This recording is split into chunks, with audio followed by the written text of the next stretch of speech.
തള്ളിയത്? നിങ്ങളാണെന്നുണ്ടോ?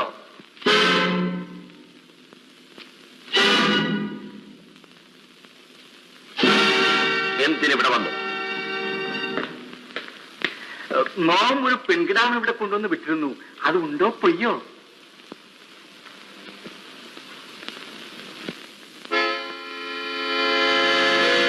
പെൺകിടാവിനെ വിളിക്കാൻ പോകാ. വേഗം വിളിച്ചു കേട്ടോ. പാവം ബിഷപ്പിനുണ്ടാവും. ഇല്ലത്തേക്ക് കൊണ്ടുപോകണം. വല്ലതും കൊടുത്തില്ലെങ്കിൽ മോശമല്ലേ? നമ്മൾ ഉദ്ദേശിച്ച രീതിയിൽ തന്നെ അയാൾ എന്തോ കുഴപ്പക്കാരനാണ്. ജയശ്രീയെ ഉടനെ ഇവിടെ നിന്ന് മാറ്റുന്നതാണ് നല്ലത്. ശരിയാ.